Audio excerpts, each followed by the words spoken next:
Mesdemoiselles, Messieurs, encore une fois, bonjour, j'espère que vous vous portez très bien. Bienvenue donc à notre spéciale émission, voilà, Jacques Roger Show sur Afrique 2050 Radio. Nous recevons donc en exclusivité d'ici quelques petites minutes Monsieur Isaac Kofi, membre du bureau I politique du just PDCI-EDA et ensuite grand animateur, disons, un homme d'action sur le terrain, grand animateur et grand supporter donc de la Côte d'Ivoire de façon générale, de l'Afrique et surtout du PDCI-EDA. Il est aujourd'hui notre invité. Avec lui, nous allons faire un peu le tour d'horizon. Le thème de notre émission, ça sera liberté d'expression, responsabilité statutaire et communication politique au PDCI-EDA. Il est membre du bureau politique, ladies and gentlemen. Donc, nous allons tout à l'heure aborder donc des sujets. Nous allons aller très rapidement, des sujets, pas des sujets d'actualité, mais des sujets qui concernent le PDCI-EDA. Donc, comme je l'ai dit, nous recevons donc un militant, comme vous voyez, du PDCI-EDA, membre du bureau politique, pour ne pas du tout me répéter. Il est donc au cœur donc, des débats récents, cher ami, sur la communication politique au niveau du PDCI-EDA, la liberté donc d'expression et la responsabilité des cadres du parti. L'objectif de cette émission, ladies and gentlemen, c'est donc de clarifier, d'apaiser et surtout d'élever le niveau donc, du débat. Donc, comme vous l'avez parfaitement compris, nous allons aller très rapidement l'endroit où il se trouve. Bonjour, cher ami, Monsieur Kofi, comment allez-vous? Monsieur Jacques Roger, bonjour et dirais-je bonsoir à nos web spectateurs, ceux qui nous suivent depuis l'Afrique. Et je vais très bien, comme vous pouvez le voir, même si bon, on se sent un peu touché, mais vous savez, ce sont, on va dire, les aléas de la vie. Souvent, il y a des hauts, il y a des bas, mais dans l'ensemble, je suis très optimiste et en très bonne santé. Voilà, en très bonne santé. Merci beaucoup, hein, et ça, c'est beaucoup plus important. Voilà. Alors, nous allons démarrer donc très rapidement. Pour ceux qui ne vous connaissent pas, qui est donc Isaac Kofi? Oui. Isaac Kofi est un jeune Ivoirien. Et vous savez, je n'aime pas parler de moi à la troisième personne du singulier. Alors, je dirais que je suis un jeune Ivoirien qui a, durant, dirais-je, près de 3 décennies, résidé en Europe. Un jeune qui, au départ, ne faisait pas de la politique, même si dans mon enfance, ou dirais-je, dans mon adolescence, au lycée de Yamoussoukro, j'ai appartenu à la jeunesse du PDCI-RDA. Et ça, c'était à l'aube du parti, disons, du multipartisme. On venait de rentrer dans le multipartisme après donc, les événements de 1990 en Côte d'Ivoire. Donc, il y avait, on dirait, on va dire, pardon, cet enthousiasme. Alors, je me suis intéressé à la chose, je participais à des meetings, à des réunions, et puis je suis parti en Europe comme beaucoup d'Ivoiriens à l'époque qui pensaient que l'Eldorado, c'était chez les autres, qu'il fallait aller et essayer d'améliorer ses conditions de vie. Alors là-bas, durant en tout cas très longtemps, j'ai suivi de loin ce qui se passait dans mon pays. Il y a eu le coup d'État de 1999 contre le président Bédier, ensuite la guerre civile, la crise post-électorale. Et puis, j'ai vu qu'il y avait cette division entre les Ivoiriens. Parce que au départ, pour le signifier, j'étais en Espagne. Et en 2012, je suis venu en France, bon, pour changer un peu. Et j'ai vu que à Paris, lorsque vous parliez, quelqu'un vous interpellait, vous êtes Ivoirien, vous dites oui. Et la personne vous demandait, vous êtes Ivoirien d'où? Quand vous dites votre ethnie, moi je suis du centre, je suis du V-Baoulé, du Bélier, de Tomodi, mais j'ai passé presque toute mon enfance à Yamoussoukro. Automatiquement, si c'était quelqu'un qui n'était pas de la même région que vous étiez indexé directement. Vous êtes accusé d'être ceux qui ont supporté la rébellion, etc., pour détruire la Côte d'Ivoire. Alors j'ai commencé à apprendre les choses au sérieux, à suivre de plus près. Et c'est donc ainsi qu'à partir de 2015, je suivais vraiment le débat politique au travers d'une plateforme qui était créée en Côte d'Ivoire, qui s'appelait à l'époque ODCI, Observatoire démocratique de Côte d'Ivoire. Et j'ai vu, par exemple, l'élection de 2015 qui m'a beaucoup touché parce que on a compris qu'il y avait une volonté de créer un parti unique. Il n'y avait plus on va dire, d'opposition, voilà, à l'époque. Le PDCI était avec le RDR dans cette alliance du RHDP. Et puis, surtout, ce que j'ai remarqué, c'était les nominations claniques. Et puis, bon, je m'étais dit, peut-être avec l'arrivée de M. Ouattara au pouvoir, il allait quand même se séparer de ceux qui avaient fait cette guerre, qui avaient, pour certains, du sang sur les mains, qui avaient tué des Ivoiriens, qu'il allait peut-être les récompenser, les mettre de côté et créer une Mais, armée républicaine. Ça n'a pas été le cas, ça aussi, ça a été un choc. Et puis, il y avait des nominations plus ou moins ethniques. Il a parlé de rattrapage, mais ça se sentait. Alors, j'ai commencé à ne pas apprécier que le parti de mon cœur, le PDCI-RDA, figure dans une telle alliance. En 2016 aussi, il y a eu cette nouvelle constitution. Alors, j'ai commencé à ouvrir mon champ en suivant d'autres leaders, en écoutant d'autres personnes telles que M. Mamadou Koulibaly, qui avait alerté à l'époque contre cette nouvelle constitution. mais, Et bon, en 2018, ce qui a créé le déclic et que j'ai commencé à participer activement dans le débat politique, c'était ce bureau politique du PDCI-RDA lorsqu'il y a eu l'ultimatum qu'on a donné au PDCI de se dissoudre et de se fondre dans le RDA pour créer le RHDP. J'ai dit non, là, les gens, ils vont un peu trop loin. Il faut dénoncer. C'est ainsi que j'ai commencé à écrire sur les réseaux sociaux et de là, j'ai intégré une délégation du PDCI RDA en 2019 et j'ai commencé à faire des lives sur les réseaux sociaux pour expliquer à nos frères qui souvent ne s'intéressaient pas comme moi à l'époque, durant plus de 2 décennies, je ne m'intéressais pas vraiment à la politique. J'ai commencé donc à dénoncer et c'est comme ça donc que je suis rentré de plein pied dans l'arène politique où j'y suis encore actuellement avec les hauts et les bas, les attaques. Vous en avez vous-même subi certaines. Voilà, donc j'ai continué et me voici ici aujourd'hui. Et le président Henri Konan Bédié m'a fait l'honneur de m'appeler au bureau politique du PDCI-RDA, une instance suprême, et où il y a près de 2000 membres et qui réfléchit souvent dirais-je, aux défis qui touchent le parti. Et j'y suis, je me suis donné pour objectif de contribuer à la communication du PDCI-RDA et puis à la communication générale. Voilà, en ce qui concerne la politique en Afrique. L'Afrique est en mutation. Je vois là, vous avez cet écrit de Afrique 2050. Nous souhaitons mais, l'indépendance totale. Nous souhaitons aussi pouvoir nous prendre en charge et aider notre pays d'abord, mais surtout le continent dans son ensemble à démarrer. Et j'essaie de contribuer comme je peux à dirais-je, à cette noble tâche. Et maintenant, je suis rentré en Afrique pour être au plus près des populations, pouvoir comprendre sur le terrain ce qui se passe. Ça fait 3 ans que je suis donc en Afrique et depuis ici, donc, je communique sur les réseaux sociaux, principalement sur YouTube, mais, mais aussi sur TikTok et j'apporte aussi ma contribution dans des débats sur des chaînes de télévision et panafricaines. merci beaucoup pour cette présentation. Vous êtes aussi, vous l'avez mentionné tout à l'heure, hein, aussi présent donc dans l'espace médiatique. Vous Tout à exprimez fait. souvent vos analyses. La question que je vais vous poser, est-ce que quand vous êtes à l'antenne, vous exprimez vos analyses de façon personnelle ou en tant que cadre statutaire donc, du parti? Voilà, et c'est une très bonne question. Et donc, dans TAM, il y a eu, je peux dire, une polémique récemment qui va illustrer peut-être ce que j'expliquerai. Mais avant donc de rentrer, dirais-je, dans cette explication, j'aimerais vous dire merci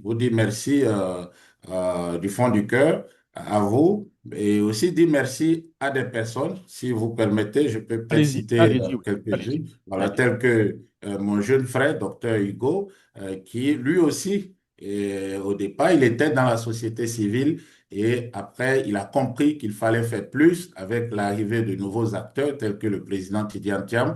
Il a dit, il faut fait de la communication pour mieux faire connaître ce nouvel acteur politique qui vient avec beaucoup, beaucoup d'expérience. D'abord, l'expérience qu'il a acquise à l'international, qui vient aussi surtout avec une très bonne volonté de changer les choses. Donc, ce jeune homme s'est engagé et bon, de temps à autre, bon, on a eu à échanger, peut-être pas régulièrement. Vous savez, chacun est occupé dans ses activités.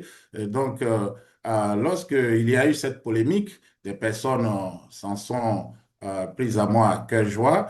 Et il y a quand même quelques personnes qui sont sorties pour apporter des précisions pour me défendre. Parce qu'après tout, nous sommes une famille, nous devons unir nos forces pour, on peut dire, mener ce combat, le combat de la liberté, le combat de la démocratie, le combat des droits de l'homme, le combat de la justice en Afrique. Donc, je tenais d'entame à vous dire merci, à dire merci aussi à Dr Hugo, et puis à d'autres jeunes et à tous ces cadres du parti qui m'ont contacté pour m'apporter leur soutien et me demander de rester dans la grande famille du PDC-RDA, surtout ces mamans qui souvent en pleurs sont venues vers moi pour aussi me demander la même chose. Ceci dit, euh, vous posiez cette question qui est fondamentale, qui est essentielle, c'est de faire la part des choses entre la personne physique que je suis, Isaac Kofi, et le cadre du parti, et aussi, on va dire, le communicant politique, ou bon, je dirais, bon, on va dire communicant ou analyste politique.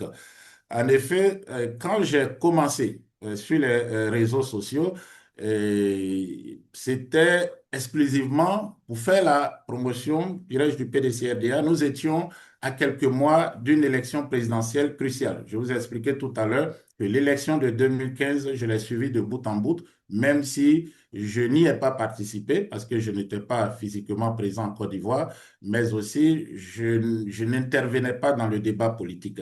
J'ai compris que, bon, en 2015 et 2020, j'ai compris que le RDR, RHDP, n'était pas dans une démarche de mettre les Ivoiriens dans un confort, c'est-à-dire de travailler à faire avancer la Côte d'Ivoire. C'était plutôt un groupe, voilà, je dirais même un clan, qui avait comme gagné un butin de guerre. Parce que pour eux, ils ont gagné une guerre, ils ont le pays, donc personne ne peut le leur arracher. Et donc, il faut faire de l'argent, le maximum d'argent. Ils n'ont absolument Mais aucune compassion pour ces populations qui souffrent, qui souvent dorment dans des cimetières, souvent même sous des ponts, etc. On le voit au quotidien. Je suivais, comme je vous l'ai dit, tout ça sur une plateforme ODCI, sur Facebook, qui était la plateforme principale donc d'expression, voilà, si on peut dire démocratique en Côte d'Ivoire. Donc, j'ai compris que ce parti ne voulait pas le bien des Ivoiriens. Mais j'avais espoir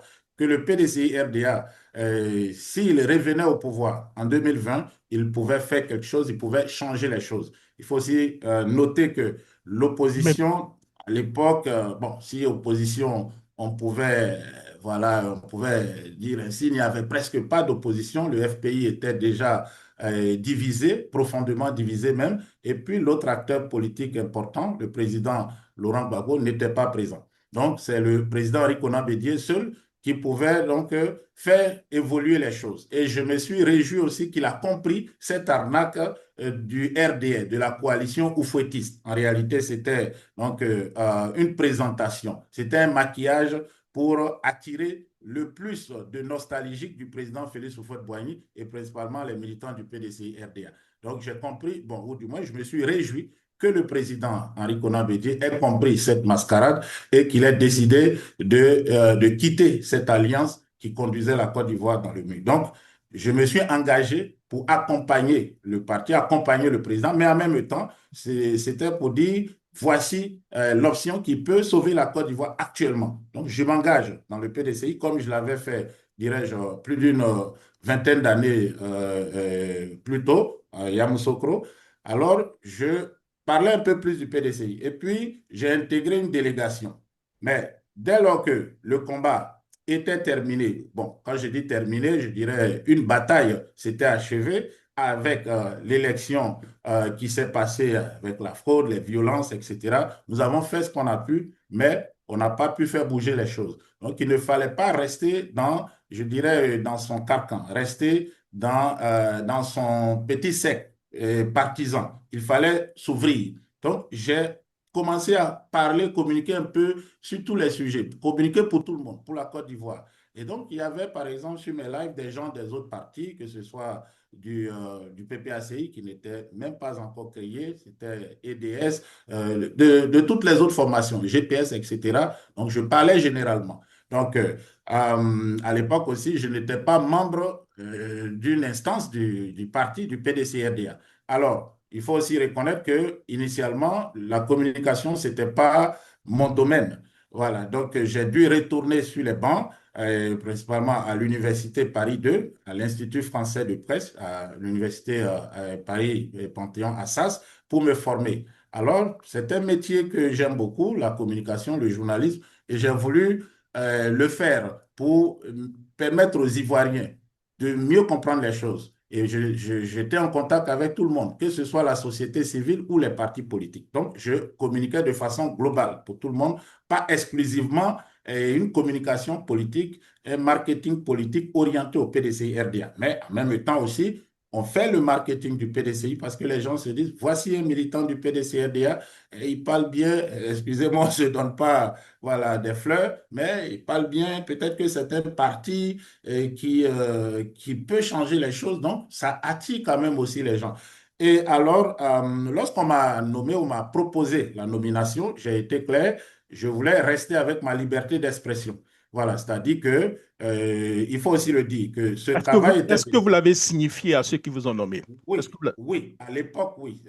À l'époque, j'ai été contacté par feu le secrétaire exécutif, le directeur du cabinet du président Henri Bédié, monsieur Bernard Eouma. Alors moi, j'ai signifié cela parce que je devais venir au Mali, qui est dans l'AES, qui à l'époque avait quand même quelques problèmes avec la Côte d'Ivoire. Et puis, une chose qui est intéressante, je suis arrivé ici au Mali le 9 janvier 2023. C'était quelques heures à peine après que l'avion de la flotte présidentielle ivoirienne soit venu chercher la partie restante des 49 militaires qui avaient été arrêtés. Quand je suis même arrivé à l'aéroport, que j'ai donné mon passeport, bon, pour remplir la fiche d'immigration, on me dit, bon, vous êtes d'où? Je dis, bon, je suis ivoirien. Bon, j'ai vu la policière donc de l'immigration, elle a tiqué un peu. Je dis, bon, moi je viens de l'Europe, rassurez-vous, je ne viens pas de Côte d'Ivoire. Voilà, donc et c'est pour dire ça. Mais j'ai toujours signifié, j'ai toujours essayé d'avoir quand même quelques avis avant de progresser. Donc, je suis venu pour des affaires personnelles, mais en même temps, j'allais faire la communication. Voilà, donc j'ai toujours été très clair puisque c'est du bénévolat que nous faisons. Voilà. Et il faut aussi le signifier, durant, je dirais, de très longs mois, c'est moi qui choisis mes sujets, c'est moi qui décide qui j'invite, de qui je parle, avec qui je parle. Donc après, on m'a donc appelé, on m'a intégré à un groupe. Donc on avait comme un petit groupe de communication. Donc quand il y avait un événement, on le partageait dans le groupe et cela nous permettait tous de communiquer là-dessus. Quand vous dites Alors, on m'a ça, intégré, vous faites allusion à écrit. voilà, bon, si je fais allusion à Madame Cyrielle, voilà, Madame Cyrielle, qui était la conseillère en communication, Cyrielle Koné-Aubrey, candidate malheureuse aux élections législatives à Ouagadougou, je crois, qui était la conseillère spéciale du président chargée de la communication numérique. Donc, il y avait aussi des jeunes qui étaient déjà Quand vous intégrés parlez du dans président, vous parlez du président actuel ou du bien président Henri Konan Bédié, le président Henri D'accord, Konan ok. Bédié, D'accord, voilà, ok. le président Henri Konan Bédié qui, à l'époque, fait le président Henri Konan Bédié, donc à l'époque, président du PDCI. Mais bon, ce n'était pas que j'étais en contact direct avec lui qui me donnait des instructions. Non, j'ai toujours, comme je vous l'ai dit, opéré de façon indépendante. Il y avait des jeunes gens donc, qui étaient à la communication dans le parti avec qui j'avais de très bons contacts. Donc, en réalité, ce n'était pas pour nous instruire, pour aller dire ceci ou cela, mais je me déplais que, par exemple, Moi, n'étant pas en Côte d'Ivoire, je ne suis pas souvent informé des activités du PDCI. Il peut y avoir une manifestation, même à la maison du parti, où le président Bédié participe. Et moi, je retrouve ça sur les réseaux sociaux. Je dis, mais non, ce n'est pas du tout normal. Je souhaiterais être informé pour pouvoir faire des lives. Donc, ils m'ont dit, OK, bon, on a un groupe, on va te mettre. Donc, on m'a intégré dans le groupe, mais je pense que ça a été compris que je travaillais de façon indépendante, mais je travaillais toujours à promouvoir les intérêts donc, du parti, qui est comme un parti de cœur pour moi depuis la jeunesse, mais aussi je travaillais pour l'ensemble de la Côte d'Ivoire. Voilà. Donc, lorsque je fais des lives, les gens qui interviennent, je ne trie pas. Je ne demande pas votre appartenance politique. Vous pouvez être de la société civile, vous pouvez être du GPS, vous pouvez être du PPACI. Il y avait même beaucoup de personnes du PPACI qui contribuaient. Et la société civile, nous avons organisé des campagnes pour venir en aide à Mhm. des acteurs de la société civile contre la vie chère, contre l'arrestation de Madame Balé et des cas sociaux, etc. Tout ça, je l'ai fait de façon indépendante et je l'ai fait, je dirais, de façon bénévole. Et pour moi, bon, je ne regrette rien. Je l'ai fait parce que je souhaitais. Et même à la fin, après donc ma formation à SAS, j'ai Mhm. décidé de me consacrer entièrement à cela. Donc, tout D'accord. ce que j'ai fait, Mhm. c'est sans percevoir quoi que ce soit, je l'ai fait pour mon pays. Voilà, je l'ai Je fait comprends bien. aussi, je dirais, pour le parti. Vous travaillez avec certains cadres du PDCI-RDA, vous êtes membre du bureau politique, les activités que vous faites. Est-ce que vous bénéficiez, est-ce que vous recevez de l'assistance donc du parti? Bon, c'est la question. Bon, c'est aussi une question intéressante. Assistance Financièrement parlant, dans un premier temps d'abord. financièrement parlant, je dirais, il y a deux époques. Il y a Mhm. l'époque du président Bédier et à l'époque actuelle. Mhm.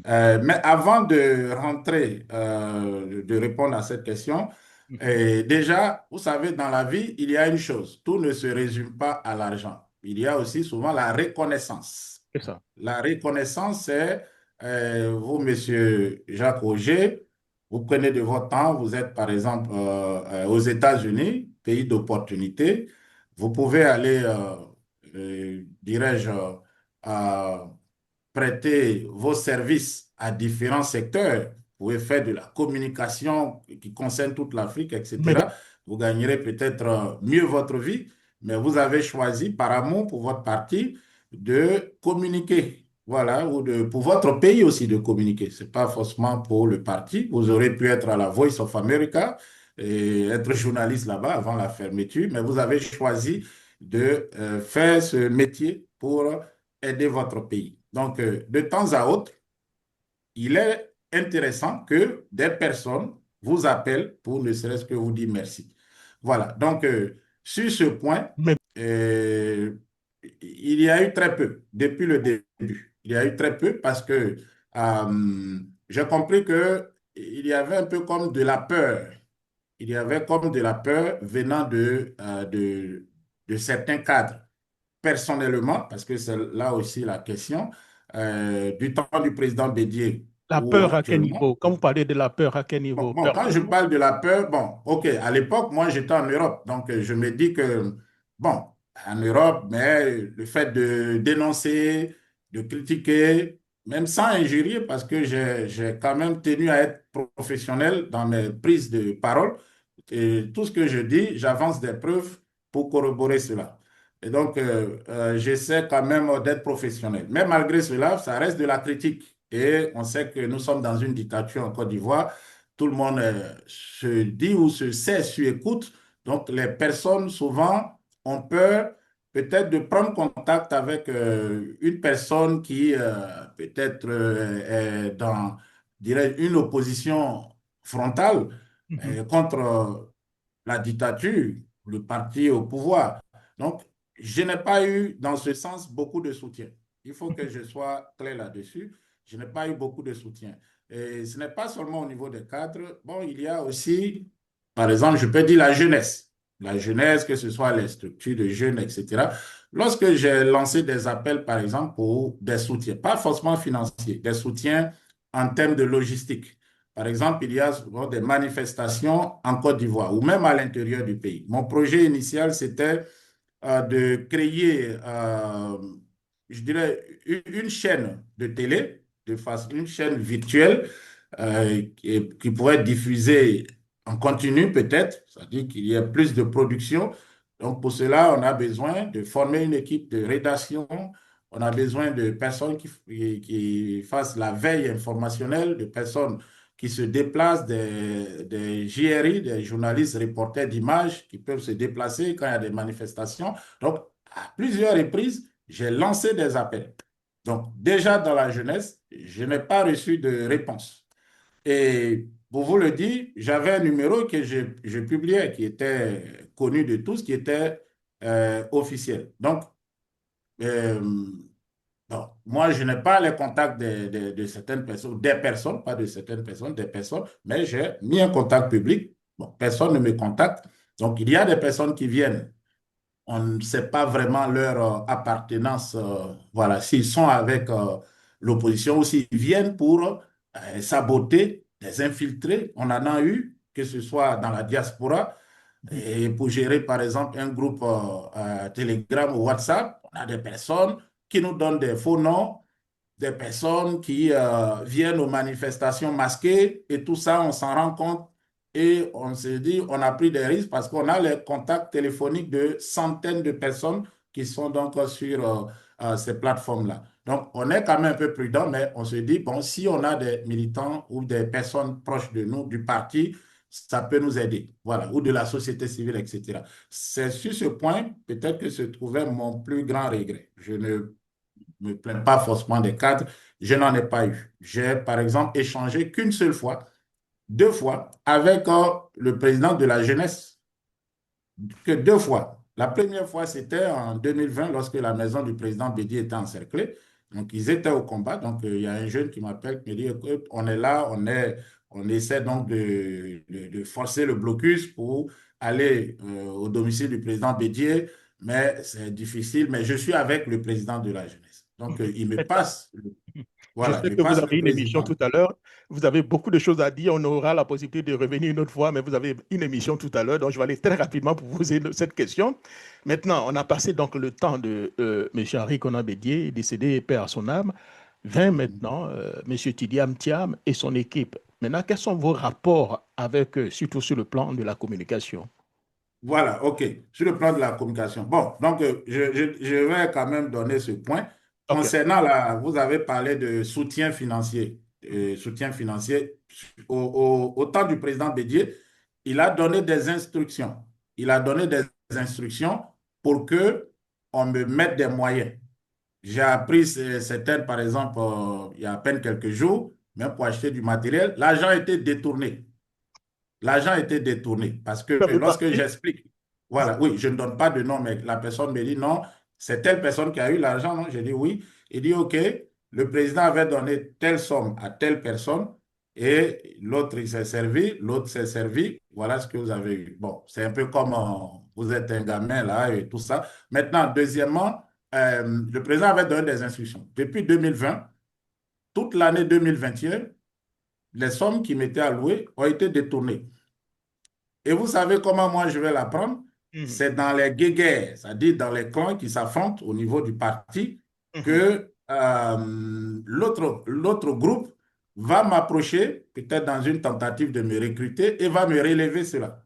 Alors moi, je vais affronter la personne pour lui dire, voici les faits. Est-ce que ce n'est pas le cas? Parce que je vais faire un scandale, je vais essayer de rendre ça public. Donc on m'amadoue un peu, je laisse tomber de toute façon je vois un monsieur qui se bat, moi je fais ce que je peux, je ne peux pas venir écouter, créer une polémique. Donc je laisse tomber. Donc pendant peut-être l'année 2002, j'ai quelques soutiens. C'est pas période, c'est pas, je dirais, ce n'est pas périodique, c'est quelques fois. Mais selon les informations qu'on vient me donner, c'était régulier. C'est le président même qui a pris une décision. Et surtout, il faut le dire, sans mettre un veto, par exemple, parce que je vais dire, puisque vous avez posé la question, si je recevais des instructions, non. Je parlais de ce qui m'intéressait. Je peux venir aujourd'hui, j'ai envie de parler de la Russie, je parle de la Russie. Si j'ai envie de parler de ce qui se passe en Côte d'Ivoire, je parle de ce qui se passe en Côte d'Ivoire. Le président a apprécié, je dirais, mon engagement. Que ce jeune homme qui laisse un peu ses activités, qui vient, qui parle pour le parti, c'est quelqu'un, je dirais, qu'il faut encourager. Et c'est quelqu'un qui est connu pour sa générosité. Il a fait partie des centaines de jeunes en Europe, aux États-Unis pour étudier. Donc, je pense que bon, il a fait comme ça. Et puis aussi, il faut le dire, je suis intervenu de façon décisive lorsque les miliciens de M. Ouattara ont encerclé le domicile du président. Mais vous savez, chaque fois que j'avais des preuves, je confrontais, je voyais que la réalité était là. Je ne fais pas de problème parce que je ne voulais pas créer une situation qui puisse affaiblir le parti. Donc, je laissais les choses partir. Après, on venait, on me disait autre chose. Bon, vous Est-ce que vous le savez, regrettez maintenant, un peu, le fait de n'avoir pas fait du scandale autour? Est-ce que vous le regrettez un peu parce que ça va bon, continuer toujours? bon, je dirais regretter, non, parce que je connaissais plus ou moins des personnes qui étaient proches, bon, et qui ont souvent, qui sont intervenues, mais en famille, ça dit moi et mes proches, on a dit bon, il faut laisser tomber et tout pour éviter de créer des scandales, pour éviter de créer un scandale. Donc, puisque aussi, moi je suis un Akan, quand on fait les choses, on ne met pas l'argent devant. On essaie de ne pas... Bon, c'est difficile pour un Afghan déjà de tendre la mendicité. Ça, c'est une première chose. Et on veut rester digne, on ne veut pas montrer, enfin, ou faire croire qu'on est là parce qu'on a besoin de quelque chose ou on cherche quelque chose. On le fait du fond du cœur. Donc, même si je le savais, je n'ai pas vraiment, je peux dire, chercher à faire des scandales et je ne regrette pas. Parce que si c'était arrivé aux oreilles du président, peut-être qu'il se serait débarrassé de ses collaborateurs. Mais au moins, Mais vous auriez eu quand même votre, voilà, ce qui vous revenait bon, de droit. sûrement, sûrement, Voilà. parce que c'est de grosses sommes d'argent. Mais j'ai laissé pour moi Dieu. Et après, il y a eu le décès. Bon, étant en Afrique, bon, en Afrique, initialement, c'était pour un projet. Bon, ça, c'est à titre personnel. On a eu quelques difficultés. Mais me trouvant sur le continent africain, il a fallu, par exemple, renforcer ma sécurité. En Europe, vous pouvez vivre dans un appartement, vous levez, vous sortez au marché. C'est quand même difficile pour quelqu'un de décider d'aller s'en prendre à vous. Mais en Afrique, pour 50 000, quelqu'un vous plante le couteau. Donc, il faut la sécurité, il faut des hommes qui vont travailler avec vous et tout ça. Mes charges se sont augmentées, mais Dieu merci, mes revenus aussi se sont augmentés. Donc, ça me permet de tenir sans, par exemple, recourir à la mendicité. Donc, mon engagement a toujours été plus pour que les choses changent, pour que nous puissions retourner dans notre pays. Et ça n'a pas été vraiment pécuniaire. Ça n'a pas été pécuniaire, même si on est accusé, parce que ces gens-là qui vont, par exemple, prendre l'argent, ils font croire que ils viennent vous donner de l'argent. Et puis, par exemple, vous ne faites pas le travail. Par exemple, il y avait des moments où j'ai des difficultés. Donc, je ne peux pas intervenir quand je dis que je suis malade. Donc, je vais me soigner ou bien, voilà, il y a un appareil qui manque, il faut le commander à l'extérieur, le temps que ça vienne. Donc, moi, j'arrête. Mais il dit, ah, vous voyez, en fait, on a des individus de très mauvaise foi. C'est-à-dire qu'ils vont prendre l'argent, c'est pas quand même des petites sommes, et il dit, ah, mais on lui a donné l'argent, et puis il ne fait rien. Vous voyez? Ou bien on lui a donné l'argent, mais lui, il Il nous parle d'autre critique encore, oui, il chose. nous critique, oui, oui, voilà. Il suffit Voilà, d'une seule exactement. phrase. Voilà.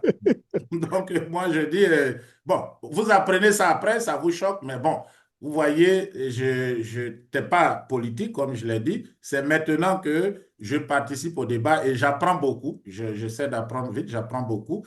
Mais moi, c'est un métier, comme je vous l'ai dit, que j'aime. J'aime déjà la communication, bon, la politique, la géopolitique, l'économie. Avant de faire ce travail, j'étais trader, donc la finance, ça m'intéresse. Et donc, c'est une activité que je fais en parallèle de la communication. Donc, personnellement, je ne me plains pas, en tout cas, mais c'est peut-être l'ingratitude, la méchanceté. Bon, si vous prenez l'argent, bon, et que vous mangez, écoutez, soit vous trouvez des personnes qui font le travail à des minutes, mais il ne faut pas aller en plus que c'est du bénévolat, aller salir encore la personne pour dire, bon, on lui a donné ça, par exemple, je vais vous dire une polémique. Bon, on dit qu'il est PPACI parce qu'il y a beaucoup voilà, il est go, je ne sais pas, parce qu'il y a beaucoup qui viennent, vous savez, ils sont actifs, parce qu'il faut le dire, c'est ça aussi. Mhm. Quand je demande, par exemple, des personnes qui viennent m'aider pour faire des posts, par exemple, quand moi je suis au repos et que l'actualité est en marche, il faut faire des posts. Mais donc, je vais mettre un administrateur, par exemple, qui est du PPACI, mais il ne vient pas pour faire la promotion du PDCI. C'est ça. Lui, il va mettre des vidéos qui sont, par exemple, à la gloire de son leader. Ou bien souvent, même, il y a eu des cas où des gens sont allés attaquer, et les gens sont allés attaquer des... Comment, bon, excusez, j'essaie de lire en même temps les messages. Bon, il y en a qui disent qu'il faut dire les montants, voilà. Donc, Voilà. excusez-moi, tous sont allés attaquer les soroïstes. Mhm. Attaquer, par exemple, Guillaume Soro en faisant des montages. Mhm. Ben, Mhm. moi, je me réveille. Bon, je connais certains qui sont souristes, donc ils vont m'appeler, ils m'interpellent. Ah, mais qu'est-ce que tu as fait? Parce qu'ils ont des groupes WhatsApp. En fait, Mhm. chacun a son groupe WhatsApp. Ah, on nous a dit, tu as posté une vidéo, t'entends, qui attaque notre leader. Bon, on dit que tu es sur la route du RHDP et que quand les gens veulent partir au RHDP, c'est comme ça se passe, c'est comme ça qu'ils agissent. J'ai dit, vraiment, je tombe des nues puisque je n'avais même pas vu encore ma plateforme. Donc, je regarde, je vois la vidéo, je dis non, il faut effacer. Donc, je viens, je lui ai dit, excusez-moi, mais moi, je n'étais pas là, j'ai un administrateur, c'est lui qui a posté la vidéo, ce n'est pas moi. Mais vous savez, c'est difficile dans un monde où on est presque quasiment malhonnête, hein, de vous croire, même quand vous faites preuve de bonne foi. Mais bon, c'est les difficultés, je vais avec. Il y a eu des moments aussi où on a failli suspendre la chaîne, vous savez, vous ne pouvez pas prendre des vidéos d'autres personnes, et il y a des questions de droit d'auteur, etc., où j'ai failli perdre la chaîne, mais Dieu merci, et dans l'ensemble, ça va bien. Mais on a beaucoup, et ce qui me fait, moi, personnellement, le plus mal, c'est souvent la mauvaise foi de certains acteurs. Et Mhm. comme il s'est Mhm. exprimé il y a quelques jours, peut-être que vous avez pu suivre cette polémique. Et donc, c'est ce qui me touche le plus, mais ce n'est pas l'argent que les gens Justement, ont détourné. qu'est-ce qui s'est passé? Et cela m'amène aussi à vous poser la question, vos relations maintenant avec la nouvelle équipe. Voilà, OK. La nouvelle équipe, l'équipe du président Thiam, bon, j'ai adopté le président Thiam avant même qu'il ne soit président. C'est Lorsqu'il ça. était candidat même déjà, peut-être que vous avez pu suivre cela. Mhm. Et c'est lui donc qui va donc m'amener sur cette ligne. Il y a deux personnes. Il y a Monsieur Kanté, Monsieur Kanté, qui est délégué de Saint-Étienne, délégué du PDCI RDA. Mhm. Donc, c'est lui qui va m'appeler, parce que je fais la communication. Patrice C'est quelqu'un. Kanté, hein, c'est ça, Patrice Voilà, Kanté. Patrice Kanté, c'est ça, qui est de la même région que moi, de la région de mon père, le Bélier, de Didier Vie. Il m'a dit, ah, mon frère, vraiment, on a un frère ici qui est vraiment très... bon, tout le monde connaît le président Tidiane Thiam, mais bon, il m'a parlé comme si...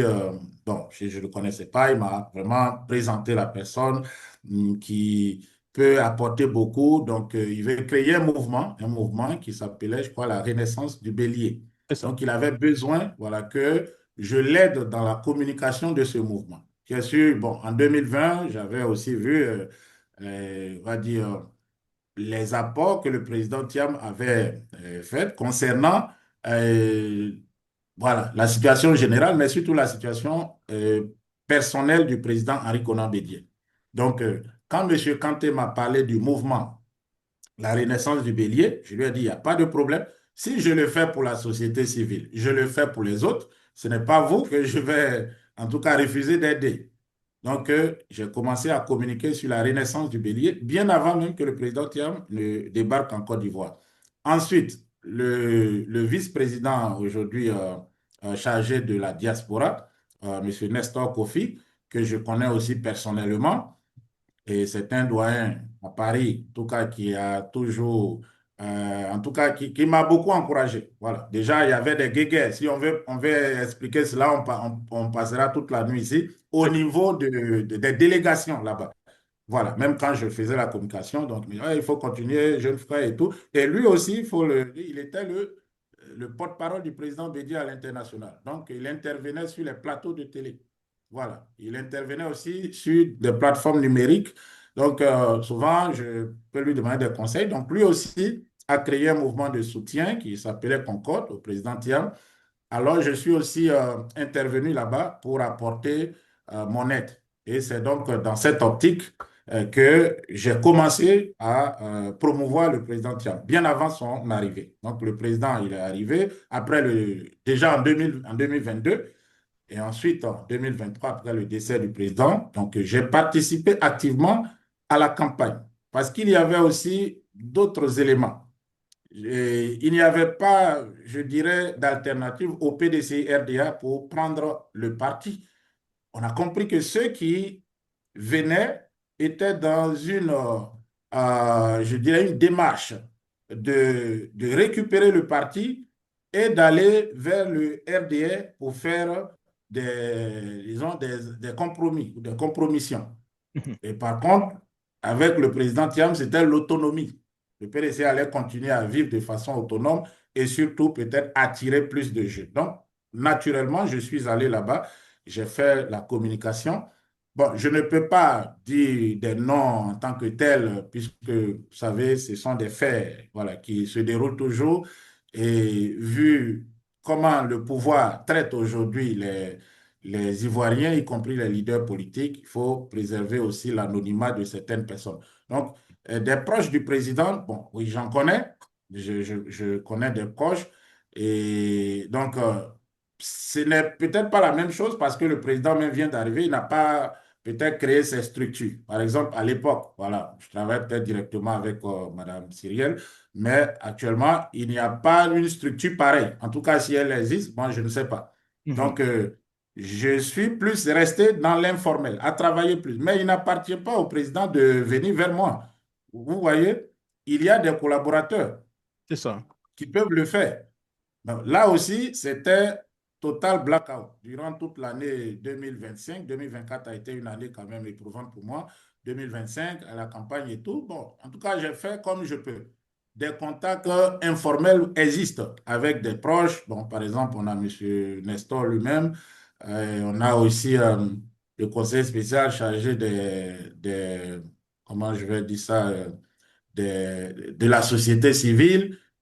Mais bon, ce sont des contacts informels, ça s'arrête là. Donc, est-ce que moi, je suis payé par l'équipe du président Thiam? Non. Est-ce que je reçois des subventions pour, voilà, il faut faire ceci, cela? Non. Mhm. Mhm. Mhm. Alors, Est-ce que on m'a contacté pour travailler de façon officielle? Non. mhm. Tout Mhm. ce que j'ai fait, je l'ai fait moi-même. Et encore, cela est aggravé par le fait que je suis en Afrique. Je suis au Mali. Je suis dans l'AES. Vous savez que l'AES a en tout cas des problèmes avec le pouvoir Ouattara. Et bon, je me dis que bon, au PDCI, souvent, on n'a pas envie de faire des vagues, on n'a pas envie de se créer des problèmes. Voilà, Mhm. donc voilà, personnellement, de soutien, je n'en ai pas reçu. Voilà, ça, quand je dis soutien, c'est-à-dire vous avez peut-être une communication, et puis bon, voilà, ou un soutien officiel, comme ça a été le cas pour Gbagbo Koné, par exemple, et qui est venu dans l'AES aussi, avec le soutien de son parti. Ça n'a pas été le cas. De toute façon, je ne suis pas venu dans le même cadre, mais et de soutien, il n'y a pas. Donc, ce que je fais, je le fais de façon bénévole. Il faut Mhm. le dire. J'ai quand même quelques contacts avec des proches, mais c'est informel. Ce n'est pas des contacts formels. Ça veut dire que ce que je dis m'engage. Ça n'engage pas le parti. Ce que je dis, ça m'engage. De toute façon, je dirais, c'est un métier que j'aime, que je fais. Néanmoins, je ne peux pas dire que, bon, c'est une non-reconnaissance de ce que je fais. Non.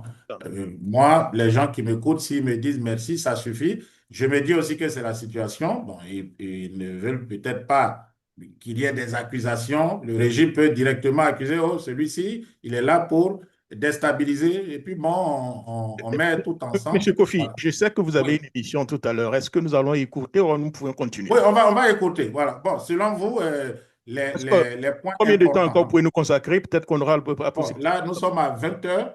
on Mhm. peut faire une dizaine de minutes Une parce que dizaine de je minutes. dois aller On va à aller une donc très, réunion. très rapidement. Je vais Voilà. vous avoir Voilà. certainement. Bon, les auditeurs souhaitent Mhm. que je vous ai peut-être une fois par semaine, bien par D'a- mois, pour échanger. D'accord, oui, ça me fera plaisir. Voilà. Mais bon, je souhaite peut-être parler plus des questions Des qui, questions sur le exactement, pays. parfaitement. Vous avez parfaitement Ouais, raison. Mais ouais. rapidement, qu'est-ce qui s'est passé qui vous a poussé à faire une déclaration selon laquelle peut-être que vous allez quitter le PDCI ou bien le bureau politique? Qu'est-ce qui s'est passé rapidement? Voilà, ce qui s'est passé, bon, euh, d'entame, j'aimerais dire que, bon, je suis revenu sur la décision. De toute façon, je n'avais pas encore rédigé la lettre, mais j'ai voulu être clair et donner quand même mes explications de façon officielle pour que tout le monde comprenne. Parce que il y a, vous savez, la mauvaise foi, et donc vous avez des accusations, voilà, de personnes qui veulent trahir, qui veulent partir. Au RHDPO, mais moi, j'ai dit à ces personnes de militer au PDCI, je ne suis pas allé vers vous pour vous demander la permission. Donc, si je décide de partir ou d'aller dans un parti autre que le PDCI, je ne viendrai pas vous demander la permission. C'est Un clair. parti politique, on adhère de façon indépendante, autonome. Et si après on ne partage pas les valeurs, on peut partir. On n'est pas obligé d'invectiver ou d'attaquer les gens pour cela.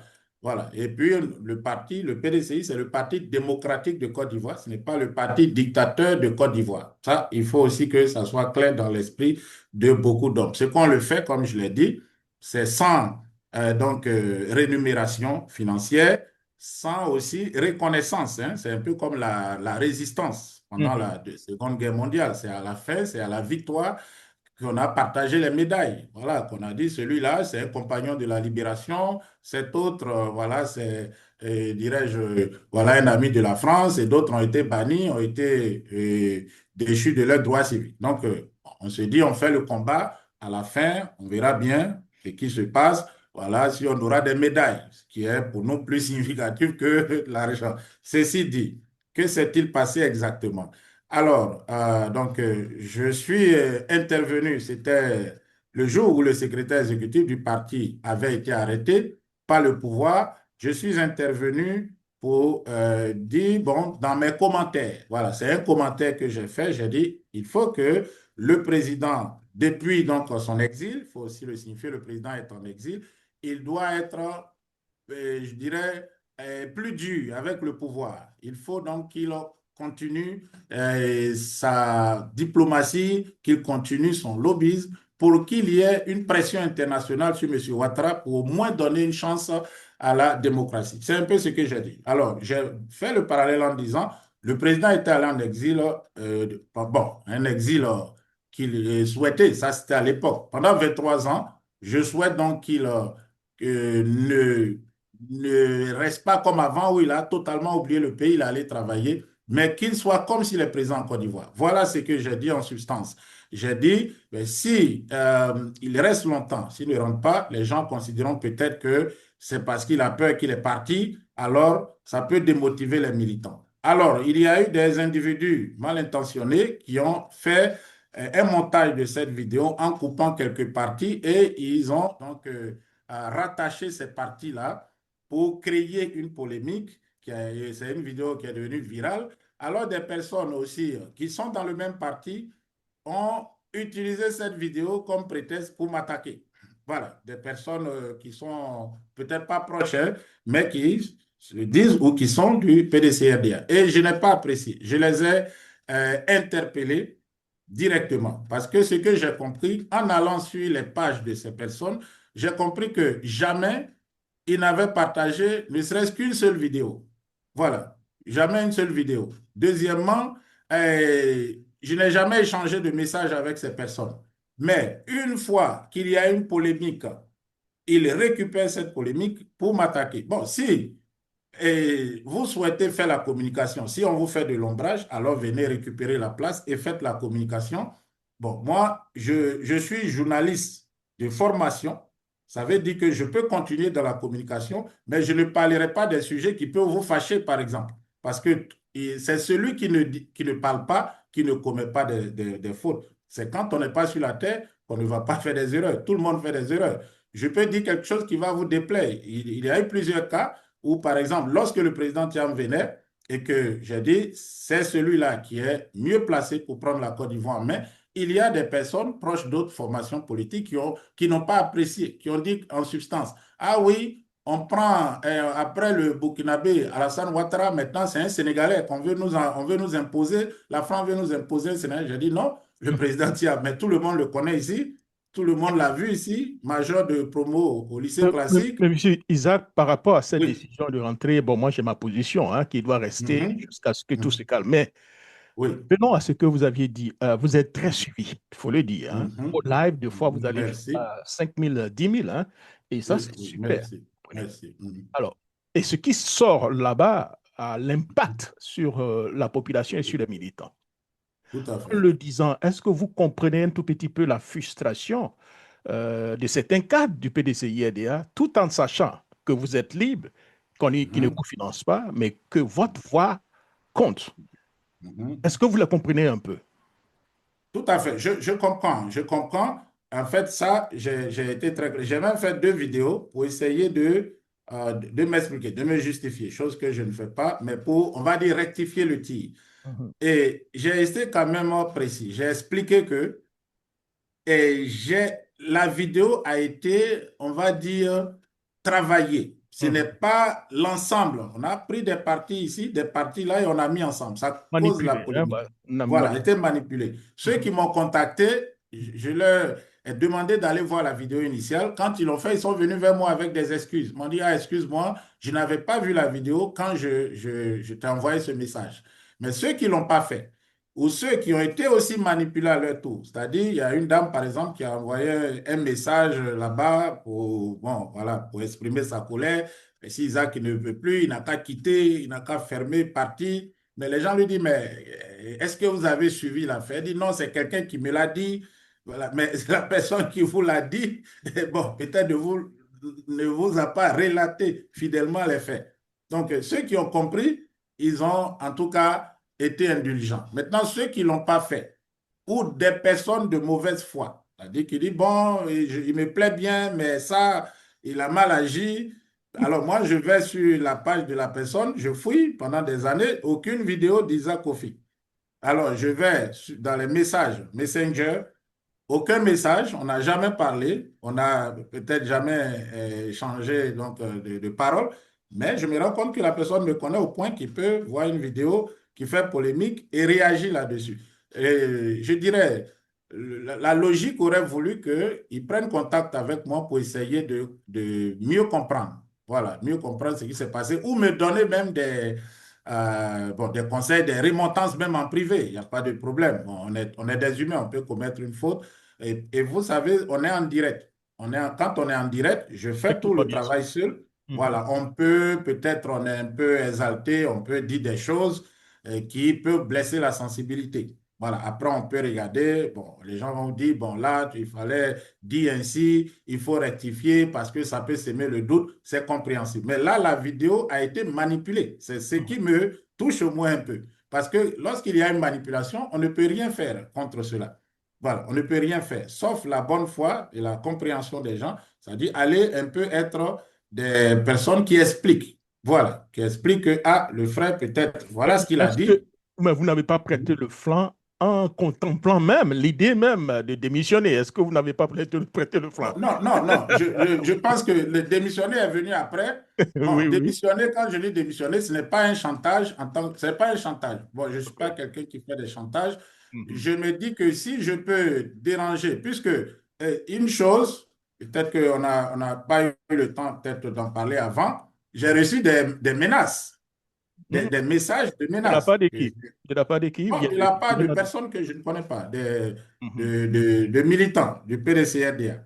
Mhm. J'ai reçu des menaces qu'ils auraient appris, ça veut dire c'est encore les mêmes qui vont colporter ces rumeurs, qu'ils auraient appris que je fais les yeux doux au RDR, au Mhm. RHDP, et que le RHDP m'aurait mis en mission Ça me pour, rappelle mon cas où ils sont allés dire à Henri Conan Bédier que je travaillais avec. voilà, Voilà, c'est la même chose. avec Même KKB, personne. avec KKB. Je Et m'en voilà, souviens à l'époque, des gens sont venus me voir pour faire des vidéos pour vous attaquer, par exemple. effectivement, bien sûr. Bon, je ne dirais pas, ce n'est pas des cadres, mais bon, des gens qui me Non, mais parlent, les disent, cadres eh sont ben, allés jusqu'à même. Gikawe, Ouais. Gualidodo, Mhm. comment ça s'appelle la dame là qui s'occupait de Oui, la communication. Madame Guénébou, vous Oui, voulez dire, oui. Tienebo, vous comprenez, Voilà. c'était frontal, hein? Voilà. C'était... Donc, bon, moi, j'essaie de comprendre, mais vous, M. Kakabe était votre ami, c'est normal, vous avez décidé de le soutenir, c'est votre choix, nous sommes en politique, chacun peut choisir ce qu'il veut. Donc, quelqu'un ne peut pas me manipuler pour aller attaquer une personne parce qu'il a fait un choix autre que ce que nous voulons. Et c'est un peu aussi la même chose. La démission, comme je le disais, est venue après. Mhm, Je me suis dit, ben, écoutez, les gens, ils me menacent. Bon, je ne pense pas qu'ils vont aller menacer un militant RDR ou un militant du PPACI parce qu'il va dire, bon, même si c'est la vidéo qu'il partage là, j'ai vraiment dit l'ensemble des mots. Voilà, de toute façon, les mots sont sortis de ma bouche, mais c'est quand on dit, ouais, je n'ai même pas eu le courage d'aller écouter les 2 minutes de la vidéo. Jusque-là, je n'ai pas eu le courage tellement j'ai été mhm, choqué et touché par mhm, l'ampleur de cette polémique, pour moi inutile, parce que c'était juste sur le coup de l'émotion qu'on vient. Bon, la nuit, je reçois donc un message que le secrétaire exécutif est gardé à vue et qui doit passer au tribunal demain. Donc, j'ai dit non, le président doit faire quelque chose. C'est dans cette optique que j'ai communiqué. Mais tous ceux qui sont intervenus, soit on nous a dit, c'est quelqu'un qui m'a dit, ça veut dire qu'il y a des gens tapis dans l'ombre qui mhm, ont commencé à diffuser ou divulguer des rumeurs, des fausses rumeurs, mhm. pour m'attaquer, mettre en doute mon honorabilité, mettre en doute mon engagement, mettre en doute aussi, on peut D'accord. dire même ma dignité même. Voilà. Donc, et ça se sera arrêté là, il n'y a pas de problème. J'ai plusieurs fois subi des attaques venant même de gens, comme je vous l'ai dit à l'entame quand le président était venu, des positions sur par exemple, je peux parler de M. Charles Blé Goudé, ses partisans qui sont sur mes directs, ils se fâchent, c'est Mme Simone, ses partisans, M. Blé Goudé, M. Gbagbo, etc. Même au PDCI, voilà, même au PDCI, non, tu es financé par Soro, on le sait, et tout ça. Donc, ça, je suis habitué. Mais aller jusqu'aux menaces, quand quelqu'un te dit on te suit, on sait que Et tu fais ici. les yeux Ah, doux au et puis, RHDP et mhm, que c'est ce qu'on t'a dit de faire. C'est-à-dire, on t'a demandé de venir pour attaquer notre président, on t'a demandé de venir pour déstabiliser. Bon, le message est là. Donc, ça m'a quand même un peu touché. Et mhm. d'autres personnes sont allées faire des vidéos. Des gens que je connais, peut-être pas vraiment, on n'est pas proche, mais on se connaît, qui pouvaient m'interpeller pour dire, mais qu'est-ce que tu as fait? En me traitant de partisan de moindre effort, Wonderful. partisan du moindre effort. Wow. Bon, j'ai dit, mais L'effort, écoutez, c'est à quel niveau alors? voilà, peut-être Alors, que c'est monsieur, je avant leur de vous fais de laisser l'ombre. partir, Monsieur Kofi, Voilà, je leur fais de l'ombre, donc je oui, vais leur laisser la place et qu'ils fassent passe la le travail. communication. Voilà, donc Eux c'est qui un doivent peu dans travailler. l'ensemble ce qui s'est passé. Donc je vous dis merci et merci Mais aussi à avant de vous toutes les laisser partir, personnes. Monsieur Kofi, pour avoir votre mot de fin, puis votre mot de fin, Mhm. quel est le message que Voilà. vous avez certainement pour les militants qui vous suivent? Vous êtes parti, vous n'êtes Voilà. pas Donc, parti, moi, vous aux êtes encore là? militants, je leur dis, ne Mhm, vous laissez pas mhm, tromper en me concernant d'abord, parce que un homme assume ses choix. Moi, je suis venu sur la place publique, j'ai assumé mes choix au point que je ne peux pas rentrer dans mon pays, en tout cas de façon officielle. Donc, ça déjà, je dirais, c'est un grand risque aussi. Et il y a des gens dans cette même Côte d'Ivoire qui m'attaquent, qui sont venus demander pardon et qui sont retournés au pays. Aujourd'hui, ils sont peinards là-bas.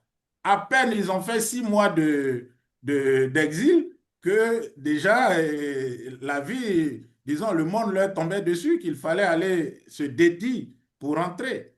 Moi, officiellement, ça fait 30 ans que je suis hors de Côte d'Ivoire. 30 ans. Et ces 5 dernières années, mon engagement politique m'a mis, on peut dire, dans le feu de l'action. Ce n'est pas que je suis en train de recevoir on va dire, voilà quoi, des honneurs, du pécule ou autre chose. Je le fais par simple engagement. Donc, je mets ma vie en danger, ma famille qui est là-bas, tout peut arriver, on ne peut rien prédire dans cette ville. Mais je le fais parce que je me dis que c'est la chose à faire. Donc, mon engagement est intact. On peut, comme toute personne, faire des erreurs, mais je leur demande d'être des gens indulgents et surtout ne pas écouter ceux qui vont leur raconter des histoires, des mensonges. Ça, c'est la première des choses. Voilà. Deuxièmement, je leur dis quoi? Le régime aujourd'hui actuel du RDR est presque à sa fin. Dans quelques temps, M. Ouattara lui-même, il le sait, qu'il prépare déjà sa succession à son frère, ce qui va être compliqué. On peut dire que je dirais, tous les voyants sont ouverts pour le président Thiam. C'est la nouvelle génération. Ils doivent au contraire être plus actifs sur le terrain et travailler. C'est ça, c'est le travail. Ce n'est pas des attaques entre nous, on va se faire la guerre parce que tel a dit ceci ou l'a dit cela. C'est le Parti démocratique. Dans la démocratie, il y a des idées. Peut-être on est habitué à, on va dire quoi, un monde où il faut parler, où il faut se taire, où il faut dire ce que l'autre veut entendre, où il faut le dire en cachette si on a quelque chose à dire. Je pense que non, il faut qu'il y ait des débats, si débat il doit avoir, mais on doit se battre. Voilà, donc c'était sur ça que je voulais m'arrêter. Je vous dis merci pour l'invitation, pour m'avoir permis donc d'expliquer à votre audience voilà bon, ce qui s'est passé, mon engagement, etc. Et je serai disponible si vous avez encore besoin de moi un jour pour intervenir sur votre chaîne. Voilà, merci beaucoup, cher ami, et surtout, portez-vous bien. On aura la possibilité de vous avoir régulièrement. Si vous avez des Mhm, émissions que vous voulez que je participe, il n'y a pas de problème. mhm. D'accord, Portez-vous bien d'accord, et merci pour le travail que vous faites en ce moment. Et d'accord, puis, oui. non, et puis voilà, il y aura toujours, Mais, comme on le dit, des gros ouais. jaloux, mais nous allons toujours faire le travail. Voilà. On va faire avec. Merci, merci Merci beaucoup. beaucoup et Merci surtout beaucoup. portez-vous bien. Au revoir. Ouais. Alors, nous allons donc, chers amis auditeurs, bien, vous êtes, merci donc d'avoir participé donc à cette émission et nous aurons donc la possibilité, pourquoi pas une autre fois, de faire donc des commentaires, ceux qui sont déjà en ligne. Bon, si vous avez quelques commentaires à faire, quelques questions, Monsieur Isaac n'est pas là, mais si vous avez des questions pour moi, je pourrais certainement répondre. Ce que je peux vous dire, ce que vit Monsieur Isaac Kofi, nous l'avons vécu hein, depuis pratiquement, c'est ça, hein. Moi, personnellement, ça fait pratiquement près de 25 ans que j'ai vu cela. Un jour, j'aurai la possibilité de parler donc de mon cas, surtout au niveau donc des États-Unis, avec tous les coups que nous avons reçus. Et bizarrement, ce que M. Kofi dit qui est assez clair, dans mon cas, quand j'ai été attaqué par le PDCI RDA, ceux d'en face qui connaissaient le travail que je faisais, c'est ceux-là qui m'apportaient le soutien. Bizarrement, j'étais attaqué par le PDCI, mais c'est les militants du RDR, du FPI d'alors, qui m'ont apporté le soutien et le réconfort. Donc, ce n'est pas nouveau. Ce qu'il a dit, c'est qu'il y a eu donc des coupeurs de route. Oh, vous travaillez dur, le président Ricona Bédier apprécie le travail et donne des instructions afin que vous puissiez améliorer le travail, de fois financièrement. Il y a des coupeurs de route et l'argent n'arrive pas. Dans mon cas, ils ont pris une vidéo comme l'ont fait pour Isaac Kofi, traficoté la vidéo, pour aller dire, ah oui, oui, vous savez qu'il y avait un moment où, dans un débat, j'avais un peu critiqué une position donc, d'Henri Conabédier. Vous comprenez? On a traficoté, on a pris cette partie, on a pris la photo que j'ai postée sur ma page avec la première dame, et on allait présenter Henri Conabédier et faire croire que je travaillais pour le RDR.